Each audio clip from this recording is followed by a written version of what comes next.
Thank you for joining us for the 2-minute drills. I'm Aram, Tolegian, joined by Fred Robledo. Steve Ramirez will be back with us next week. But Freddie, the show goes on, and we have some serious action going on as far as the Whittier area is concerned. Big annual rivalry. These two teams, neighboring cities, powerhouse programs, so to speak. La Mirada, 2-1, smarting off of that loss to Servite last week, going to La Habra, 1-2. You throw out the records usually in this kind of situation, Fred. They both played some very good teams. Of course, we're kind of looking for La Habra's signature win and not seeing it yet. But still, a lot of emotion involved in this game. Yeah, it always is. I mean, these are the battle of the two best laws. I mean, Lacerna sometimes is in that mix too. But, La Habra, I talked about this on the post-prep extra show last week. I watched them against South Hills, and I know South Hills was down, but they won that game so easily. I'm kind of discounting their 56-14 loss to Servite last week. I think that was a game that got away from them really quick. But you look at La Mirada, Aram Christian Lara, he's averaging 237 yards, 7 touchdowns. They're averaging 115 yards on the ground. Yeah. Both of them now have 1 loss, and this sets up as... Well, La Habra has 2 losses. La Habra has 2 losses. Yeah. But this sets this up as a huge game in that area. I mean, this is usually the game that tells us who's the #1 team in the daily in this area. Right. The thing is, when you look at La Habra, Freddie, this is a team that can score. They're 1-2, yes. The losses are to El Toro and Mission Viejo. Then obviously that big win over South Hills that you saw. They're scoring 38 points a game, Fred. The problem is on defense, not that you saw this against South Hills because they pitched a shutout, they're allowing 33 points a game. And that's with a shutout on their resume. Right. They're allowing 33 points a game with a shutout on their resume. That's scary.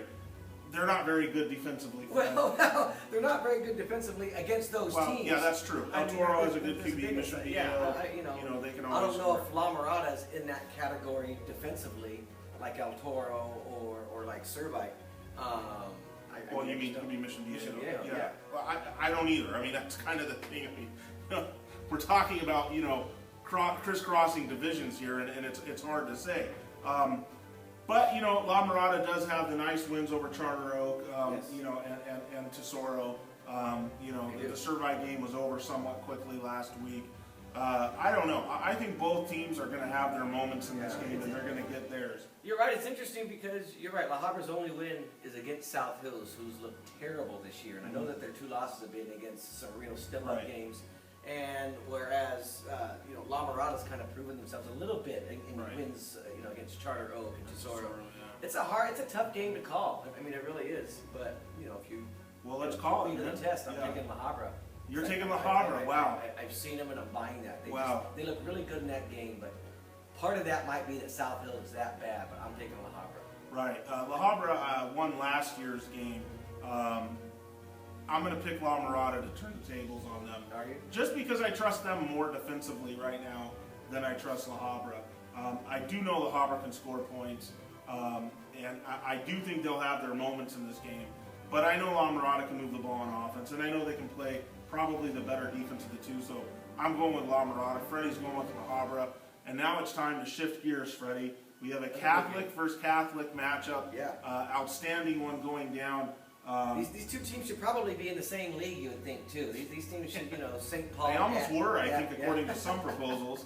St. Paul, 3-0, Freddie, taking on Damien, which last week, got a little taste of reality against Charter Oak. Suffered their first loss of the season, 1-1.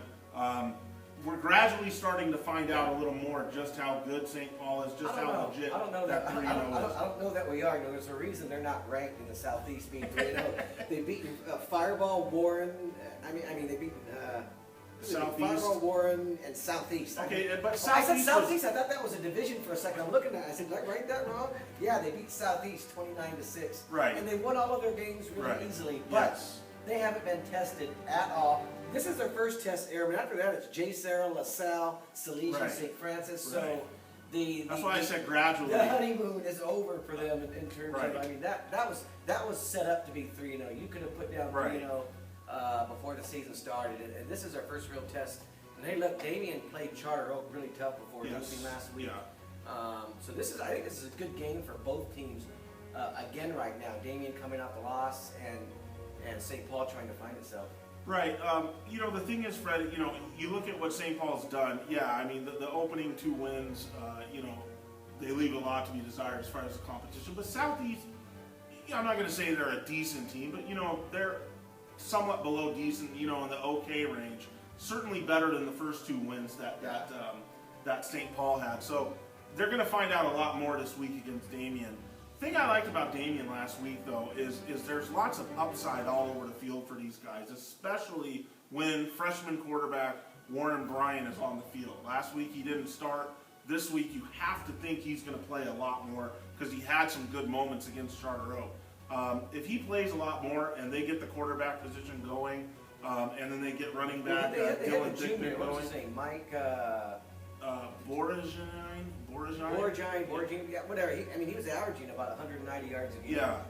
Brian gives them some athleticism at the position. You could tell, he's still a little young, for lack of a better term, but he's got, explosive qualities. So he's going to give them a different dynamic. And if they can get that running game going, they do have size. They can lean on teams.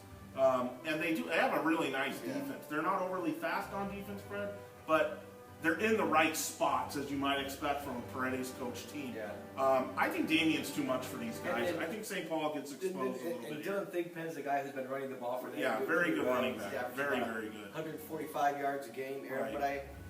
But I think you're right. I think, Damien, if they have a freshman quarterback if these guys are close, I say you start the freshman and you go with it because this guy They is are just, close. you're just building on Yeah. something like that. But, it's still, we're 2 games into the season. I mean, Coach Paredes is smart enough. He's going to figure that out. But again, good game. Another good non-league game. Well, I just picked Damien, man, and I picked him rather easily. Are you gonna jump on? I'm not picking him easily. Okay, so you think St. Paul? I'm gives you taking good Damien, count. but I think Okay. St. Paul, they played 3-0s, but they were 3-0 blowouts. Right. Okay. So I think they're somewhere in there. I think they'll give Damien a pretty good game. Anytime you're 3-0, you feel good about that. I definitely don't think it's going to be a blowout, though. I think Damien's going to learn a lot from last week's loss to Charter Oak, and I think Charter Oak's going to go on to have a pretty good season. I just see this game getting away from St. Paul a little bit. I really do think Damien has some upside, but in the baseline league, Fred, I don't know where that gets you. Yeah. So there you have it. That's a big one going down. We talked about Mirada-La Habra earlier, and that game's at La Habra High School. Fred has La Habra, I have La Mirada. Then we're talking about St. Paul and Damien. That's at Damien. We both picked Damien in that game. Fred thinks it might be close. I don't think it's going to be too close at the end. Regardless, get out to one of these games. That's our sponsor, Aaron. You're just St. calling Paul. a blowout to our Yeah, but I'm sponsor. just proving that we can't be bought, Fred. That we keep it real. Watch out for Jacob Meyer, St. Paul's quarterback, Aaron. Yeah. Watch out for Jacob If there is Meyer. an edge in the game that they do have, it's probably there. Yeah. And that's a big edge when you have the QB edge. Yeah, he can make some plays. Maybe you're right. Maybe this game will be close. I was really impressed by Damien last week. Regardless, fans, get out to the games. We don't need to tell you. I'm sure you'll be out there. How long do you think that was? 12. No. It was 8 minutes.